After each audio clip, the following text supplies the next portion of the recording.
ಏನಂದ್ರಿ? ತೀರ್ಥಯಾತ್ರೆನಾ? ನಂದಿನ್ಯಾವ ಆಸೆನೂ ಬಾಕಿ ಉಳಿದಿಲ್ಲ ಕೋದಂಡ. ನಿನ್ಗೂ ಕಾಲ್ ಬಂತು. ನನ್ಗಿರೋ ಮೊಮ್ಮಗನ್ಗೆ ಮದ್ವೆ ಫಿಕ್ಸ್ ಆಯ್ತು. ನನ್ಗೂ ನಾಡ್ ದೂರ ಆಗಿ ಕಾಡ್ ಹತ್ರ ಆಗೋ ವಯಸ್ಸಾಯ್ತು. ಸಾಯೋಕ್ ಮುಂಚೆ ತೀರ್ಥಯಾತ್ರೆ ಆಗೋದ್ರೆ ಒಳ್ಳೇದಲ್ವೇನೋ? ದೊಡ್ಡವ್ರು ಯಾಕೋ ಕೊಡು ಅಂತ ಅಳ್ತಿದಾರೆ. ನಾವ್ ಸಣ್ಣವರು, ಯಾವ್ದಕ್ಕೂ ಒಂದ್ಸಲ ತಗೊಂಡ್ ಹತ್ಬಿಡೋಣವಾ? ಮಾಡ್ಕೊಡು.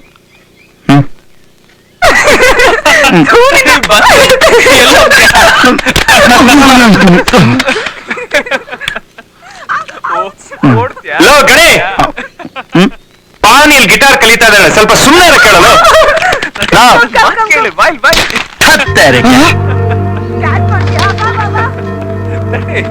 ಫ್ರೆಂಡ್ಸ್ ಸ್ಕೂಲೆಲ್ಲ ತುಂಬಾ ಕೆಟ್ಟವ್ರು ನೋಡು. ಇವ್ರನ್ನ ಹೀಗೆ ಲೂಸ್ ಬಿಟ್ರೆ ಮೊದ್ಲು ಹೆರಿಗೆ ಆಸ್ಪತ್ರೆಗೆ ಹೋಗಿ ಆಮೇಲೆ ಕಲ್ಯಾಣ ಮಾಡ್ಬಿಟ್ಟು ಬರ್ಬೇಕಾಗುತ್ತೆ. ನಾವು ಕಾಡಲ್ಲಿರೋ ಹಂದಿ ಹುಡ್ಕಕ್ಕಾಗುತ್ತೆ, ಆಕಾಶದಲ್ಲಿರೋ ಗಾಳಿಪಟ ಹುಡ್ಕಕ್ಕಾಗಲ್ವ ನಿನ್ ಕೈಲಿ? ಸರಿಲ್ಲ ನೀನು. ನಾನು ಒಂದು ಇಂಟರ್ನ್ಯಾಷನಲ್ ಕವಿತೆ ಬರ್ತಿದ್ದೀನಿ, ಕೊಡಕ್ಕಾಗ್ತಿಲ್ಲ. ನಾನು ಸರಿಲ್ಲ. ಇವತ್ತು ನೀನೇನಾದ್ರು ಗಾಳಿಪಟ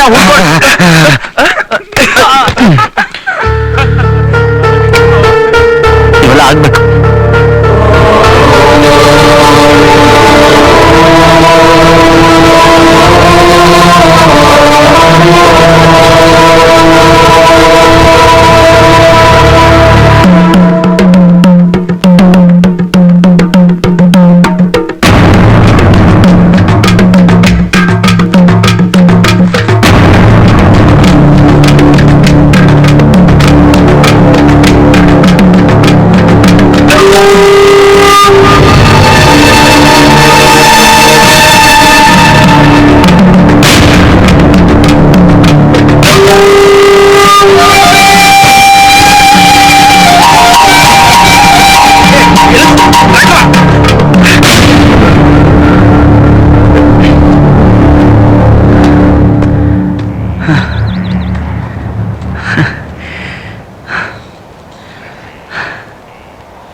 ಕೊನೆಗೂ ಆ ಗಾಳಿಪಟ ನಿಮ್ ಕೈಗೆ ಸಿಗೋ ತರ ಮಾಡ್ಬಿಟ್ಟ ನೋಡಿ ಆ ದೇವ್ರು. ಆ ದೇವ್ರು ಅವಾಗ ದೊಡ್ಡವನಾದನ್ ಕಲ್ತ್ಬಿಟ್ಟಿದ ಅನ್ಕಂಡ್ರಿ. ಅದು ಹೊಸದಾಗಿ ಕನ್ನಡ ಕಲಿತಿದ್ದೀನಿ ನೋಡಿ, ಅದಕ್ಕೆ ಒಂದು ಚಿಕ್ಕ ಮಿಸ್ಟೇಕ್ ಆಗ್ಬಿಟ್ಟಿದೆ. ಅದು ಟಾ ಉಲ್ಟಾ ಮಾಡಿದ್ರೆ ನಾ ಆಗುತ್ತೆ. ಹೆವಿ ಕನ್ಫ್ಯೂಷನ್ ನನಗೆ. ದಯವಿಟ್ಟು ಬದಲು ದಯವಿಣ್ಣು ಅಂತ ಬರ್ದು ಬಿಟ್ಟಿದ್ದೀನಿ ನಾನು. ದಯವಿಟ್ಟು ತಿದ್ಕೊಂಡು ಓದ್ಕೊಂಬಿಡಿ. ನೀವೇನು ಹೇಳಿದೆ ಸಡನ್ ಆಗಿ ಹೀಗೆ ಹೋಗ್ಬೇಡಿ.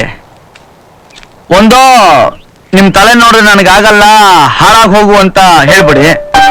ಇಲ್ಲ ಈಗ ತಾನೇ ಅಪ್ಲಿಕೇಶನ್ ಬಂದಿದೆ, ಯೋಚನೆ ಮಾಡಕ್ಕೆ ಟೈಮ್ ಬೇಕು ಅಂತನಾದ್ರೂ ಹೇಳಿ. ಇಲ್ಲ ನಿಮ್ಮನ್ನ ನೋಡಿದ್ರೆ ನನಗೆ ಭಯಂಕರ ಇಷ್ಟ ಅಂತನಾದ್ರೂ ಹೇಳ್ಬಿಡ್ರಿ. ನಾನು ಇಷ್ಟೆಲ್ಲ ಅನ್ಕೊಂಡಿದ್ದೀನಿ, ನೀವೇನು ಹೇಳೋದೇ ಇಲ್ಲ. ನೀವು ಸುರಸುಂದರಿ ಅಂತ ನಾನು ನಿಮ್ಮನ್ನು ಇಷ್ಟಪಡ್ಲಿಲ್ಲ, ಒಂಟಿ ಹೆಣ್ಣು ಅಂತಾನು ಇಷ್ಟಪಡ್ಲಿಲ್ಲ, ಪಾಪ ವಿಧವೆ ಅನ್ನೋ ಕರುಣೆ ಪಡೆ ನನಗಿಲ್ಲ.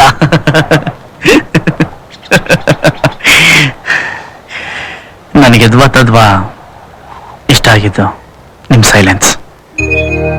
ನಾನು ಯಾವ ಮಾತಕ್ಕೂ ನೀವು ನಗ್ತಿರ್ಲಿಲ್ಲ, ತಿರುಗಿ ನೋಡ್ತಿರ್ಲಿಲ್ಲ. ಇವನ್ ಯಾವ ಊರು ಸೀಮೆ ದೊಣ್ಣೆ ನಾಯಕ ಅಂತಾನು ಕೇರ್ ಮಾಡದೆ ನಿಮ್ ಪಾಡಿಗೆ ನೀವು ಇರ್ತಿದ್ರಿ. ನನ್ ಕೊಪ್ಪಿಗೆ ಅಲ್ಲೇ ರೀ ಚಪ್ಪಲಿ ಎಟ್ ಬಿದ್ದಿತ್ತು. ನಿಮ್ಮನ್ನ ನಗ್ಸ್ಬೇಕು ಅನ್ಕೊಂಡೆ, ನಗ್ಸ್ದೆ, ತಗಲಾಕೊಂಡೆ. ಬರೀ 7 ಜನ್ಮ ಅಲ್ಲ, ಒಂದು 10-20,000 ಜನ್ಮನು ನೀವು ನನ್ನ ಜೊತೆ ನಗ್ನಗ್ತಾ ಇರ್ಬೇಕು. ಈ ಗಾಳಿಪಟದಲ್ಲಿ ಬರೀ 2 ಲೈನ್ ಇದೆ, ಅಪ್ಲಿಕೇಶನ್ ಅಲ್ಲಿ ಮಿಕ್ಕಿದ ಕಾಲಂ ತುಂಬಿಲ್ಲ ಅಂತ ನಿಮ್ಗೇನಾದ್ರು ಅನ್ಸಿದ್ರೆ ನಿಮಗೋಸ್ಕರ ಅಚ್ಚ ಕನ್ನಡದಲ್ಲಿ ಒಂದು ಕವಿತೆ ಬರ್ತಿದ್ದೀನಿ, ತಗೊಳ್ಳಿ ಓದಿ. ಅದನ್ನ ತುಳಿಬೇಡಿ.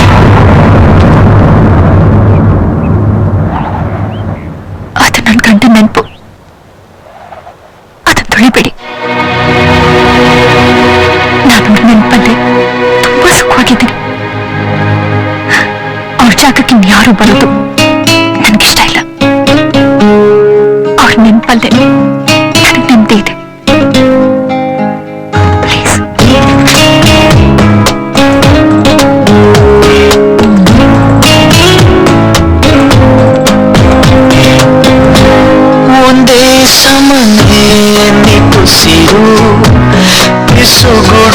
ತೀರದ ಮೌನ ತುಂಬಿ ತುಳುಕೋ ಕಂಗಳಲ್ಲಿ ಕರಗುತ್ತಿದೆ ಕನಸಿನ ಬಣ್ಣ ಎದೆಯ ಜೋಪಡಿಯ ಒಳಗೆ ಕಾಲಿಡದೆ ಕೊಲುತ್ತಿದೆ ಒಲವು ಮನದ ಕಾರ್ಮುಗಿಲಿನ ತುದಿಗೆ ಮಳೆ ಬೀಳಿನಂತೆ ನೋವು ಕೊನೆಯಿರದ ಏಕಾಂತವೇ ಒಲವೇ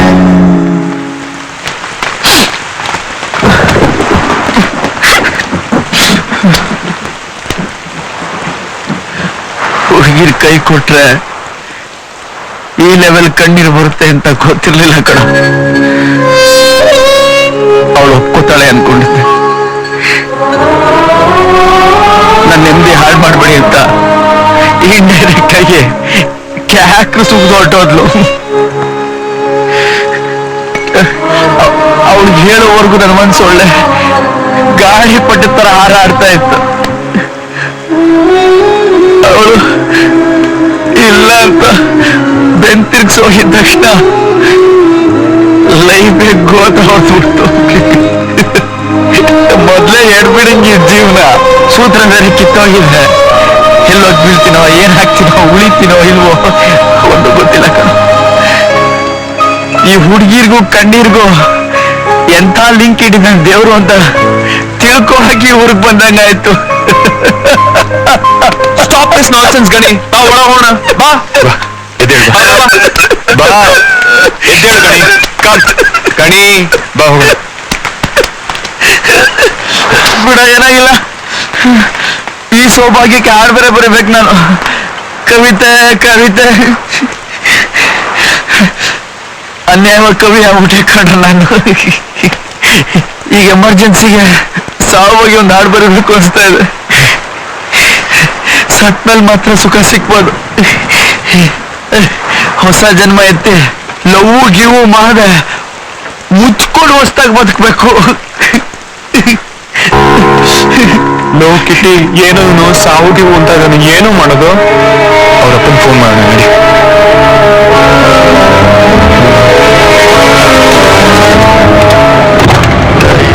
ಏನೂರ ಇದು ಯಾವಾಗಲೂ ಬಚ್ಚಲ ಮನೆ ಇದ್ದಂಗೆ ಇರ್ತದೆ.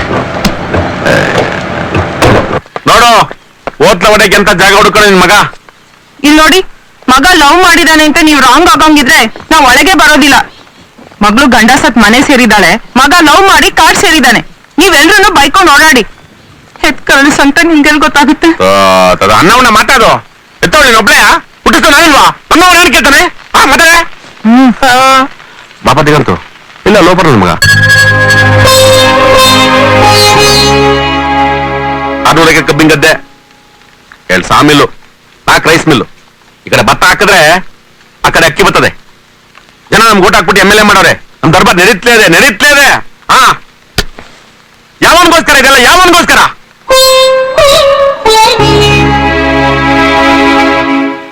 ಈ ನನ್ ಮಗ ಖುಷಿಯಾಗಿರ್ತೀನಿ ಅಂದ್ರೆ ನಾನು ಏನ್ ಬೇಕಾದ್ರೆ ಮಾಡ್ತೀನಪ್ಪ. ಇವನ್ ಖುಷಿ ನನ್ ಖುಷಿ ಅಲ್ವಾ? ಇವನ್ ಸುಖ ನನ್ ಸುಖ ಅಲ್ವಾ? ಹಾ ಹೇಳ್ರಪ್ಪ. ನೀವು ಮಕ್ಕಳ ಕಣ್ಣಲ್ಲಿ ನೀರಾಗಿದ್ರೆ ಅಪ್ಪ ಅಮ್ಮನ ಎದೆಕೊಳ್ಳಿ ಇದ್ದಾಗಾಯ್ತು. ಹೋಗ್ರಪ್ಪ, ನಿಮ್ ಖುಷಿಲಿ ಬೆಲೆ ಕೊಡ್ತೀರಲ್ಲ. ಹೇಳೋ, ನೀನು ಖುಷಿಯಾಗಿರ್ಬೇಕು ಅಂದ್ರೆ ಏನ್ ಮಾಡ್ಬೇಕು? ಬಗಳ ಲೋಪರ್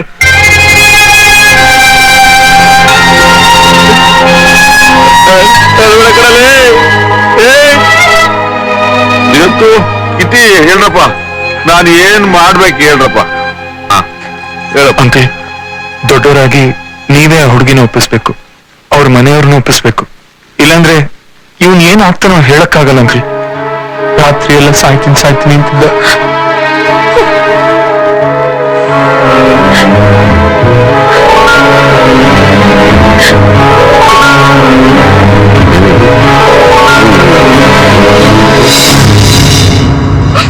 ನಿಮ್ ಬಾಡಿಗೆ ಒಂದ್ 2 ಚಮ್ ನೀರ್ ಹಾಕ್ಬಿಟ್ಟು ಯಾವ್ದನ್ನ ಹಂಗೆ ಸಿಗಾಕ್ಬಿಟ್ಟು ಗಾಡಿ ತುಂಬೆ. ನಾನೇ ಹೋಗ್ಬಿಟ್ಟು ಅವ್ರ ಕಾಲಿಟ್ಕೊಂಡು ಕೇಳ್ಕೊಂಡ್ಬಿಡ್ತೀನಿ.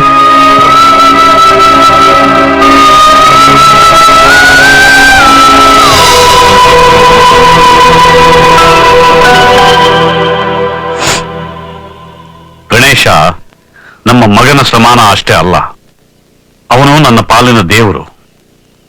ಇವತ್ತು ನಾನು ಎದ್ದು ಓಡಾಡೋದಕ್ಕೆ ಅವನೇ ಕಾರಣ. ನನ್ನ ಮಗನಿಗೆ ಈ ಲೆವೆಲ್ಗೆ ಸರ್ಟಿಫಿಕೇಟ್ ನೀವು ಕೊಟ್ರಿ ಅಂದ್ರೆ ಒಪ್ಕೊಂಡಂಗೆ ಲೆಕ್ಕ. ನಿಮ್ ಸೊಸೆನ ಊಹಿಸ್ಬಿಡಿ, ಎಲ್ಲ ಕ್ಲಿಯರ್ ಆಗೋಯ್ತದೆ. ನಮ್ಮ ಮಗ ಹೋದಾಗಿನಿಂದ ಅವಳಿಗೆ ಇನ್ನೊಂದು ಮದುವೆ ಮಾಡೋದಕ್ಕೆ ಬಹಳ ಪ್ರಯತ್ನ ಪಟ್ವಿ, ಆಗ್ಲಿಲ್ಲ. ಈಗ ಅವಳು ನಿಮ್ಮ ಮಗನ್ನು ಒಪ್ಕೊಂಡ್ರೆ ನಿಮಗಿಂತ ಹೆಚ್ಚು ಸಂತೋಷ ನಮಗಾಗುತ್ತೆ. ಸೌಮ್ಯ, ಬಾಯ್ಲಿ. ನನ್ಗಿದ್ಯಾವುದು ಇಷ್ಟ ಇಲ್ಲ. ನನ್ನೇನು ಕೇಳ್ಬೇಡಿ. ದಯವಿಟ್ಟು ಇದನ್ನೆಲ್ಲ ಇಲ್ಲಿಗೆ ನಿಲ್ಲಿಸ್ಬೇಡಿ. ಹಿಂಗಂತಂದೆ ನನ್ನ ಮಗಳ ಜೀವನ ನಾಶನಾಗೋಯ್ತು. ಇವಳು ಬೆಸ್ಟ್ ಎಕ್ಸಾಂಪಲ್. ಬೇಕಾದ್ರೆ ಕೇಳ್ಕ. ಬೇಡಮ್ಮ, ಬೇಡ. ನೋಡು, ಇಂಥ ಹೊತ್ನಲ್ಲಿ ನಾವು ದೊಡ್ಡವರಾಗಿ ಏನ್ ಮಾಡ್ತೀವಿ, ಸುಮ್ಮನೆ ಬಿಡ್ತೀವಿ. ಅದೇ ನಾವು ಮಾಡೋದು ದೊಡ್ಡ ತಪ್ಪು. ರಾಯರೇ ನೋಡಿ, ಈಗ ನೀವು ಬಿಟ್ರಿ ಕೆಟ್ರಿ, ಕಬ್ಬಣ ಕಾದಾಗೆ ತಟ್ಟು ಬಿಡ್ಬೇಕು, ಬೆಂಡಾಯ್ತದೆ. ನೀವ್ ಹೇಳಿ, ಎಲ್ಲೋದ್ಲಿ ಇವಳು? ಹೇಳೆ. ನನ್ ಮಗನ್ ಮುಖ ನೋಡಕ್ ಆಗ್ತಿಲ್ಲ ತಾಯಿ. ಇಲ್ಲ ಅನ್ಬೇಡ. ಇರೋದು ಒಬ್ಬನೇ ಮಗ ಕಣವ, ಜೀವ ತಕ್ಕೋ ಮಾತೆಲ್ಲ ಆಡ್ತಾನೆ. ಅವನ್ ಜೀವ ನೀನೆ ಉಳಿಸ್ಬೇಕಣವ. ಅಪ್ಪ ಅಮ್ಮದಿರಾಗ್ಬಿಟ್ಟು ಇದು ನಿನ್ನ ಕೈ ಮುಗಿದ್ ಕೇಳ್ಕಂತಿ ಕಣವ. ನೀನು ಜೀವಮಾನ ಎಲ್ಲ ಹೀಗೆ ಒಂಟಿಯಾಗಿ ಕೊರಗ್ತಾ ಇದ್ರೆ ನಾವು ಸಂತೋಷವಾಗಿರೋಕಾಗತ್ತೇನಮ್ಮ? ಒಪ್ಕೊಂಡ್ಬಿಡು ಸೌಮ್ಯ. ಕೈ ಮುಗಿದ್ ಕೇಳ್ಕೊಂಡ್ರು ಇಲ್ಲ ಅನ್ನೋಷ್ಟು ಕಲ್ ಮನಸ್ಸು ಯಾಕಮ್ಮ? ನಿಮ್ಮ ಮಗದ ಜಾಗ ನೀನ್ ಯಾರು ತುಂಬಕ್ಕಾಗಲ್ಲ ಅತ್ತೆ. ನಿಮ್ದಪ್ಪಯ್ಯ ಅಂತೀನಿ. ದಯವಿಟ್ಟು ಇದನ್ನೆಲ್ಲ ಇಲ್ಲಿಗೆ ಬಿಟ್ಬಿಡಿ ಪ್ಲೀಸ್. ಜೀವ ಕಳೆವ ಮೃತಕ್ಕೆ ಒಲವೆಂದು ಹೆಸರಿಡಬಹುದೇ, ಪ್ರಾಣ ಉಳಿಸೋ ಕಾಯಿಲೆಗೆ ಪ್ರೀತಿಯೆಂದೆನ್ನಬಹುದೇ, ಅಂಗನ ಸಾಚಾದರದಲ್ಲಿ ಮುಳ್ಳಿನ ಹಾಸಿಗೆಯಲ್ಲಿ ಮಲಗಿ ಯಾತನೆಗೆ ಮುಗುಳಗು ಬರಲು ಕನ್ನಾಹನೆ ಸುಮ್ಮನೆ ಒಳಗಿ ಅವಳನ್ನೇ ಜಪಿಸುವುದೇ ಒಲವೇ.